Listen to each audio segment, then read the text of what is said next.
কারণ ঘুমাবো। তারপরে আবার দেখি যে দুইটা আপু আমাকে খুব রিকোয়েস্ট করতেছে আপু একটু তেল তৈরি করে দেন, প্রচণ্ড রোদ, তার মধ্যে ছাদে আসছি।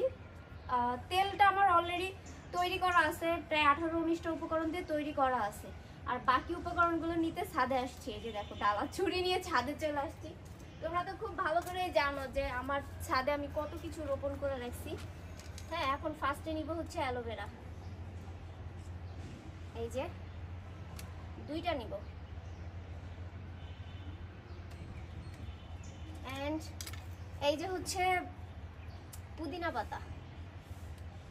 হ্যাঁ, পুদিনা পাতা,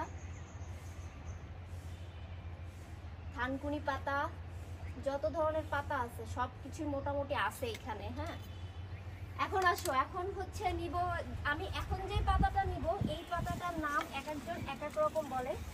কেউ বলে কেশরাজ, কেউ বলে ভিঙ্গরাজ, কেউ বলে কালো কেশি, বুঝছো? এই যে কালো কেশি, কেশরাজ, ভিঙ্গরাজ, এই এক একজন এক এক রকম বলে এই পাতাটার নাম। আসলে প্রকৃতপক্ষে পাতাটার নাম আমিও জানি না, তবে এই পাতাটা ব্যবহার করলে আপনার চুল প্রাকৃতিক উপায়ে কালো হবে আর কি। তারপর আমি ফুল সহকারে তেল তৈরি করব। তারপরে হচ্ছে আপনার চুল লম্বা করতে, চুল সফট সিল্কি করতে, বিশেষ করে চুল কালো করতে এই পাতাটা অনেক বেশি উপকারী। আমি যেহেতু দুইটা আপুর জন্য তৈরি করব, আমি বেশি নিই নাই, আমার এতগুলাই হয়ে যাবে। ওকে, এখন আরও অনেক কিছু নিতে হবে, আরও অনেক কিছু নিতে হবে। আমি মোট প্রায় 32টা থেকে 35-40টা। এটা হচ্ছে লেমন গ্রাস, অল্প একটু নিলাম। লেমন গ্রাস অতটা বেশি নেওয়ার প্রয়োজন হয় না। এখন হচ্ছে নিব মেহেদি পাতা। মেহেদি পাতা নিব, মেহেদি পাতা। অনেকে বলে যে আপু আমরা তেল তৈরি করলে অনেক গন্ধ বেরোয়। কই, আমি তেল তৈরি করি একদম গন্ধ বের হয় না। আপনারা কিভাবে তৈরি করেন যে গন্ধ বের হয় বলেন তো? কিভাবে তৈরি করেন যে তেল দিয়ে গন্ধ বের হয়? আমি তৈরি করি, অনেক সুন্দর সেন্ট বের হয়। আরো অনেক কিছু নিতে হবে। আমরা দুর্বা ঘাস যেটা আছে ওইটাও নিব, ওইটাও রোপণ করা আছে, সব কিছুই আছে। আর এখন নিব হচ্ছে একটা জবা ফুল।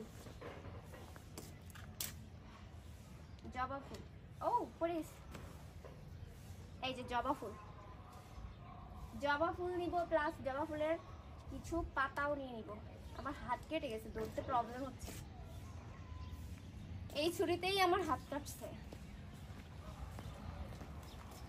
এখন নিব হচ্ছে একটু ঘাস, দুর্বা ঘাস, যা চুল পড়া রোধ এবং বিশেষ করে চুল পড়া রোধ করে। হ্যাঁ, এই দুর্বা ঘাস। আমার তো অনেক কিছু দিয়ে বললাম, তো অনেক কিছু দিয়ে আমার তেল তৈরি করা আছে। বাকি উপকরণগুলো এই যে এখন আমি নিলাম, মোটামুটি আমার নেওয়া শেষ, আরো কিছু আছে। এখন নিব একটা গোলাপ।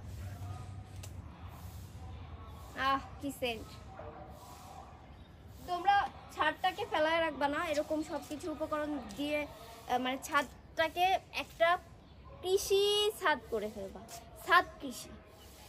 এই যে আমার মোটামুটি নেওয়া শেষ, এখন যাব, এখন তেল তৈরি করব। মাত্র 2টা আপুর জন্য তৈরি করব, তো এতটুকু তেল। এই যে তেলটা দেখতেছেন, এই তেলটা কিন্তু আরো অনেকগুলো উপকরণ দিয়ে প্রসেস করা আছে। বাকি উপকরণগুলো আমি এখন দিয়ে প্রসেস করব, ঠিক আছে? ফার্স্টে একটা তেজপাতা দিয়ে দিলাম। এখন এই যে এগুলারে কি কি বলে আমি জানি না, আমার ঠিক নাম বলতে পারবো না আর কি। হ্যাঁ, এখন হচ্ছে একটু পেঁয়াজ রসুন দিয়ে দেবো। এই যে তেলটার আঁচ কিন্তু একদম কম করে দেওয়া। আমি অলরেডি হচ্ছে চুলাটা নিভাই দিছিলাম দেওয়ার আগে, এখন আমি চুলাটা আবার দিচ্ছি, তবে একদম আঁচ কমায় দিব। এখন আমার সব উপকরণগুলো, এই যে আমার অ্যালোভেরা, অ্যালোভেরা, অ্যালোভেরা, পেঁয়াজ রসুন, পেঁয়াজ রসুন, আমার গোলাপ, গাছের গোলাপ। এটা হচ্ছে কি জানি কালো কেশি বা ভিঙ্গরাজ বা কি কি জানি বলো, এটা এই যে দিলাম। এখন দিচ্ছি জবা ফুল। এখন দিব আরো যে উপকরণগুলো আছে মোটামুটি সবগুলোই এখন দিয়ে দিচ্ছি। হ্যাঁ, এই যে সব উপকরণগুলো এখন হচ্ছে দিব। ও আচ্ছা, আমি মেথি আমার দেওয়া আছে তেলের ভিতরে, কিন্তু কালো জিরা দেওয়া হয় নাই। এখন একটু কালো জিরা দিব। মাঝে মাঝে কিছু আপুরা বলে যে এত কষ্ট করে তেল বানাবো, আল্লাহ চুল সুন্দর করতে চাইবেন আর একটু কষ্ট করবেন না, তাহলে কিভাবে হবে বলেন? আমি এটা দিয়ে অলওয়েজ তেলই তৈরি করি, আর কিছু করি না। এখন এটা নাড়াচাড়া দিতে হবে অনেকক্ষণ, যতক্ষণ একটু কাছ থেকে দেখা এরকম ফেনা ফেনা থাকবে না, ঠিক আছে? ফেনা ফেনা যখন থাকবে না তখন বুঝতে হবে যে আমার তেলটা তৈরি হয়ে গেছে। যতক্ষণ এরকম ফেনা উঠবে ততক্ষণ তেলটা তৈরি হবে না। এই যে দেখো এখনো কিন্তু ফেনা উঠতেছে এবং উঠবে, এরকম উঠবে। লাস্ট পর্যায়ে তোমাদেরকে আমি আবার দেখাবো, তখন কিন্তু একটু ফেনা থাকবে না। ওকে, তো অবশেষে আমার তেল তৈরি করা একদম কমপ্লিট। এই যে দেখো এখন জাস্ট বোতলে ভরবো আর পার্সেল করব, শেষ।